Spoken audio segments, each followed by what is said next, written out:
you're just gonna have to excuse the fact that I don't have a hat today. I've got this. I got my hair retwisted, and yeah. Now it just, because of the bun, it just won't do. Yeehaw, my buccaneers and bonny lasses. We're back with another video, and today we're going to actually try to figure out why Nintendo is so expensive. Like, let's really ask ourselves, have they really gone too far? Have they gone to the point to where it's just too much for me wee little ears to establish? You know, like, has it got to the point to where we just can't afford it? And it's not like we're proving them wrong. It's not like we're proving to them that we can't afford it. No, we go out and buy it. We go out and do these things to where it's like, oh snap, we're going to buy it. But at the same time, we want to complain that it's too expensive. Like, let's really see how justified they are. Like, they were justified in certain game prices, right? Like, when we were doing all of these Switch 1 releases, they were justified, right? But then we have a third-party game that literally breaks records for $20. $20. Not that I was ever going to play this game, but the fact that I heard about the release coming out, the release actually did come out, and then when the release came out, it was only $20.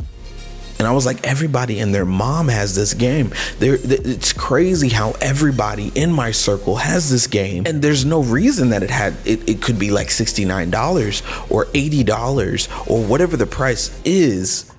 But they released it at $20 and broke records. Whereas Nintendo likes to release re-releases and play on our nostalgia. And I've talked about this before. They play on our nostalgia, but give us overpriced situations, right? Like, this is Super Mario Galaxy. I was never a Super Mario like Galaxy kind of fan. I was okay with the Super Mario Bros. What was it? The Super Mario one for the DS. I was okay with that. Super Mario 64, favorite of all time. But then you got Super Mario Galaxy and Super Mario Galaxy 2.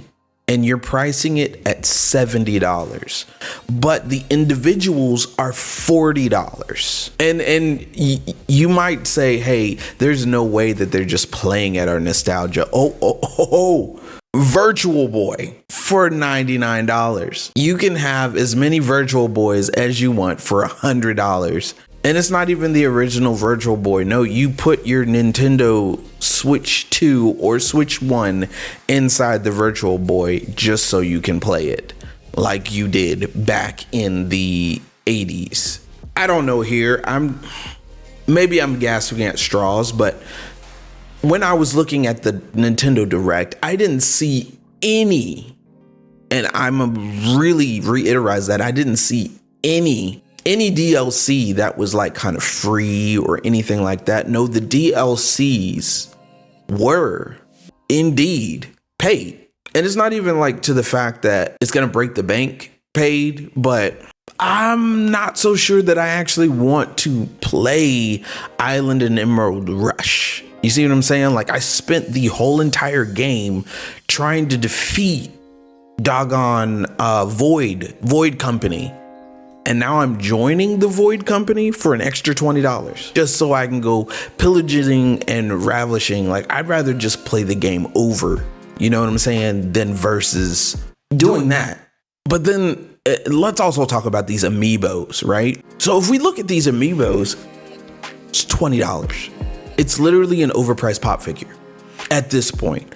It used to be that the amiibos would, like, you know, you could either put it next to your system or put it somewhere, and then the amiibos would give you like special features or something like that. I don't know. I never got any, but, and I could be wrong, just slander me in the comment section. That's fine. I can get me a pop figure of said situation for half the price, if not less than that, and be content, because you don't get the special features anymore.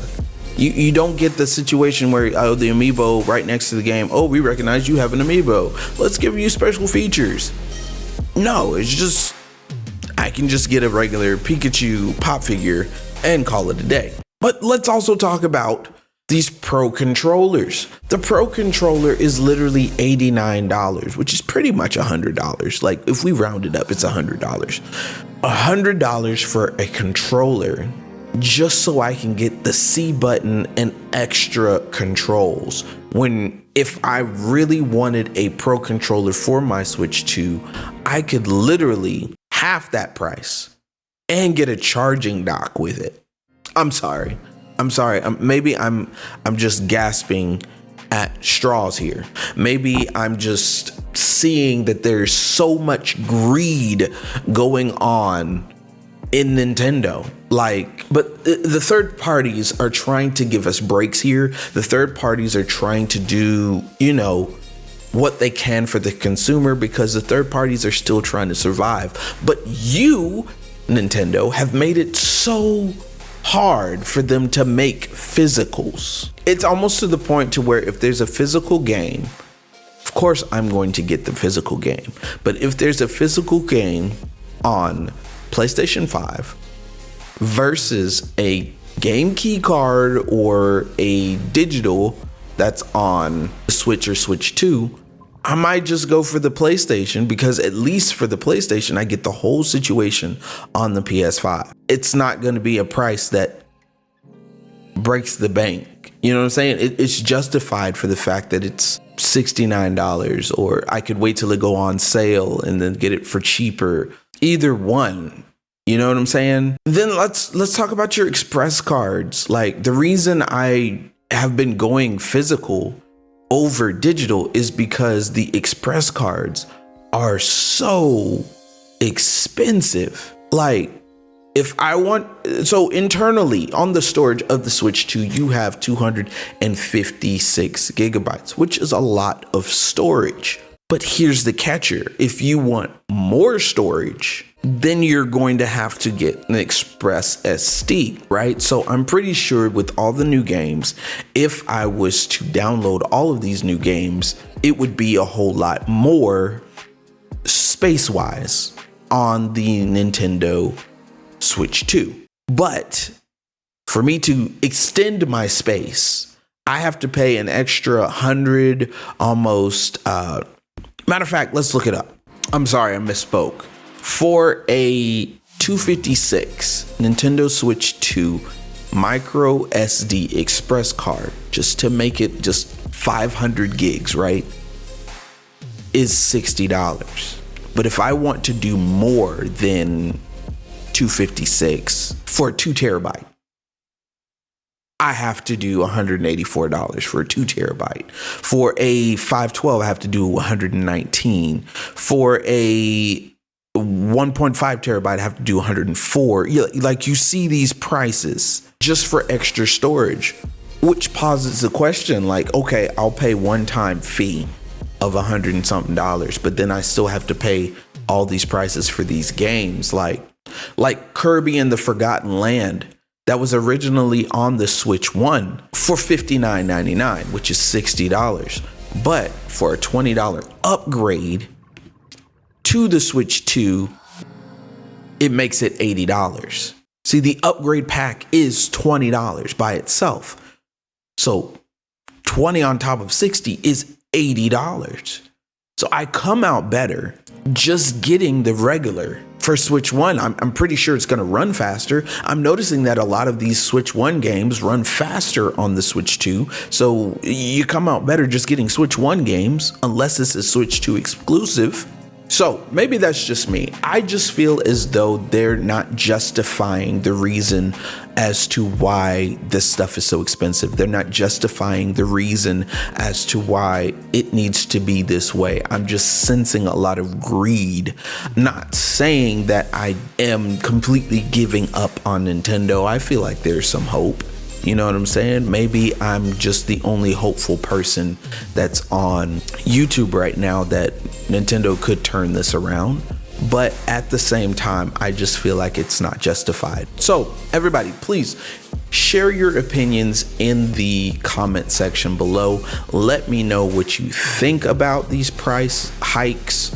If you're continuing with Nintendo, if you're not continuing with Nintendo, it's okay. I get it. Just let me know. Also, if you like everything that you heard today about my opinions, about what we have going on, please leave a like so it can boost us up in the algorithm, and also subscribe to the channel. We're almost there. We're trying to get to 2K by the end of the year. So if you could help us out, that would be really, really great. And as always, it's your gaming pirate SBZPlays, and we are out of here.